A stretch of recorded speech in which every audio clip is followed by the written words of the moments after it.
Many of you, no doubt, I grew up reading Alice in Wonderland and Through the Looking Glass, and intrigued by Lewis Carroll and his nonsense stories, as he called some of them. And I was intrigued less by Alice and the drink me and eat me parts, but I was interested by the knave of hearts who ate the tarts, and wondered why he did it. And so this is a story that explores why that would be. It's called Coup de Tart. A literary trifle. Evening. I didn't do it, a voice cried. The cell door slammed, fraying the voice with the shards of brittle echoes. I don't know what it is, the speaker whispered to the silence that followed.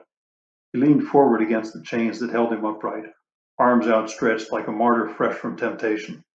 The rough metal cut into his wrists, and little rills of blood oozed slowly down to his elbows. The tickle of it was worse than the pain, but I didn't do it. Oh, yes, you did, squeaked a small mouse from beneath the door. Here's the proof. They say it's in the pudding, but I brought this. It slowly dragged in a long sheet of paper, holding one end in its tiny teeth. The sight reanimated the man on the wall, and he shook his chains threateningly. What are you doing here, you little rat? The rodent paused. That's mouse, thank you very much. It's a question of species. It went back to its task. You came here to taunt me? What did I ever do to you, anyway? The man asked. The mouse had by now dragged the sheet roughly in front of the man. You woke me up. I did not, he considered. When? Thursday, the 16th, and Wednesday, and Tuesday. And I was having such a nice dream on Tuesday. Treacle. It surveyed its work. That should do for what? Evidence. What else? Not that there's much call for it. The mouse scuttled off. Wait! The man's hoarse cry rattled off the walls and flattened the paper to the floor. He regarded it dejectedly. It was facing the wrong direction.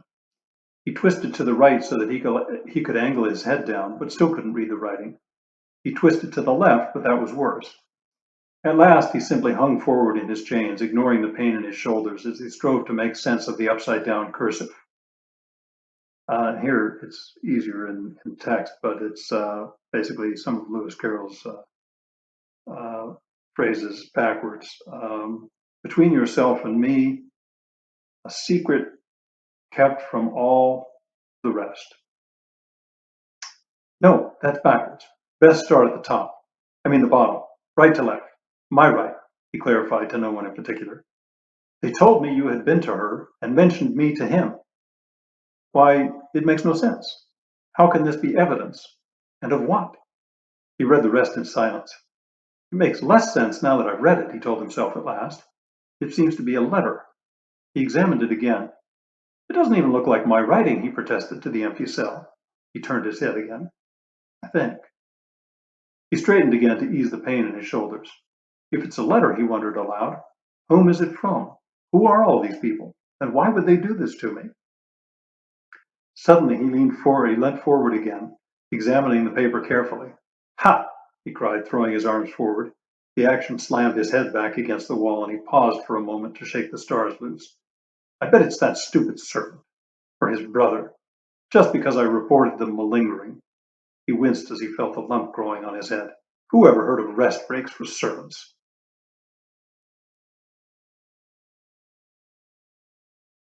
When he had rested and the pain in his head had subsided somewhat, he began his cries again with renewed vigor.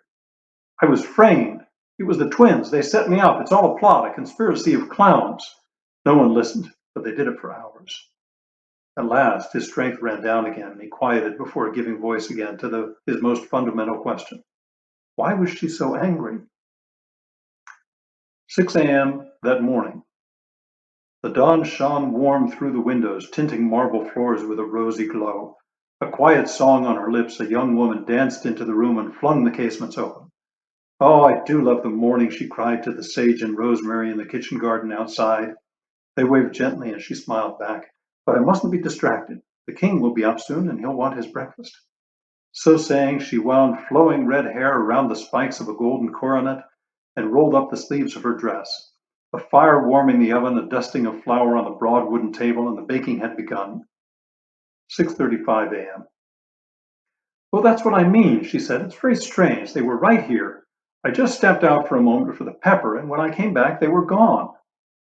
The wide-faced footman nodded somberly.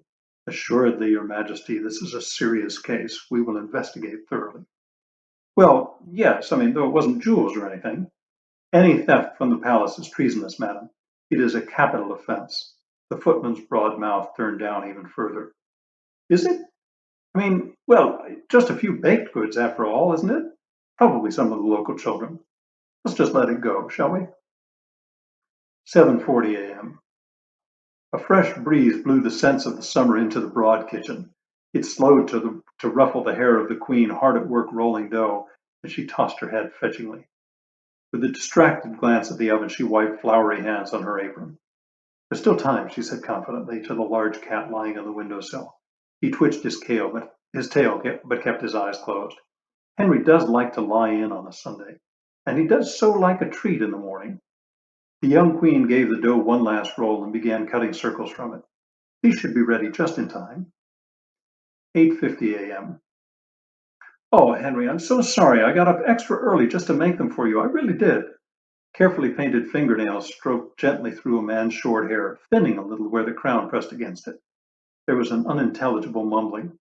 Sweetest, they were stolen. Again. I told you that. Cherry red lips pressed firmly together. The mumbling continued. Of course I didn't eat them myself. How could you say that? Her rose satin shoes stamped firmly on the tile floor. The mumbling climbed momentarily to a higher pitch of inaudibility. Well, all right, darling, I will. For love of you. Auburn hair hung briefly over sparse gray before heading sadly back downstairs. 9:15 a.m. The queen stood at the window, looking out at the roses bordering the hedge maze. Such a beautiful day, don't you think, Puss? She asked the gray cat. And me still stuck here baking. She kicked a dainty foot at nothing in particular. It's annoying. Her brows lowered as she squinted. Something is wrong with those roses, she muttered. Let's see. Red, white, white. Oh! Sorry, ma'am, muttered a rotund servant, picking up the dropped faggot and stuffing it into fire below the oven. I should hope so. Those are my nicest shoes you've just spilled that bark on. Be more careful. Yes, ma'am. He backed away carefully to the service door, rubbing traces of flour from the door handle as he left. And you, cook, how is that dough coming? Just finished, Your Majesty. Would you like to cut out the rounds now? No, you do it, cook. I must brush these shoes off. I might step outside just to keep the floor clean here. I'll come back to fix the filling in a moment. 9:45 a.m. I don't care how closely you were watching. They're gone, aren't they, for the third time? Aye, and they are, ma'am. Sergeant-at-Arms bowed his head in shame. So you and your guards aren't worth your salt, are they? Stolen from the royal kitchen, right under your noses. She slapped him hard across the face. Get out, you and your so-called guards. Get out and stay out. Show your face here today again and you'll be sorry. Come on, cook. Let's track 12:30 p.m. Come on, cook, get a move on. The queen sat back in her chair, stroking the large cat. The king must have his treat. I promised it this morning and now it's late. You really must learn to plan better. The cook said nothing, only plying her rolling pin harder than strictly necessary. The king likes his treats almost as much as Puss here. In fact, she poked the cat gently in the belly. If I didn't know better, I'd suspect Puss here of eating them himself. You didn't, did you? The cat only twitched his tail and curled the disdainful lip to show smooth white teeth. I didn't think so. Aren't they done yet, cook? She sighed noisily. I shall wait in the garden. 1 p.m. Auburn hair flew wildly as the queen shook her head with vigor. No, no, no! This is not acceptable. The soldiers cowered before her, her small body seeming to grow larger with rage and fury. Theft of the king's snack from the royal kitchen. They pressed themselves flat against the door. Find this thief. Bring him back here and I'll rip his head off, she considered. Until you do, I shall walk in the garden with the king. Now go! Late afternoon. In the center of the royal maze, bordered by tall box hedges on all sides, two massive bellies lay sprawled. At last one shook and rolled slowly upward. Well, said Dee to the small rodent curled up in a small pie dish, you outdid yourself this time. A nice trick on that fatuous prince and a treat in the bargain. He'll not be ordering us around any time soon. Surely not, rumbled the other belly. Not once they find the letter I wrote for him. I put it in code. He's asleep again, D belched, looking at the mouse. What code? Where did you learn a code? Don't ask me, replied Dumb. I didn't understand it either. Above them, lying in the arms of a statue, a great cat licked a trace of treacle from its whiskers. Hear this, it said lazily. I have immortalized the events in rhyme. The Queen of Hearts, she made some starts, all of a sudden one day. The Fool of Hearts, he saw no tarts, but took the blame away. So, I was working in Serbia at the time, and I had gone to a conference, and somebody was talking, and people do their best often to make themselves understood in a foreign language, and sometimes the results are quite funny, as is certainly often true when I express myself in a foreign language. And in this case, I was sitting listening to this speaker, and they said something about a coup de tart. And I knew that there had to be a story in that somewhere. And it all pretty quickly fell together for me that it should be about explaining just why the Queen was so angry and why the Knave of Hearts should be the one to blame.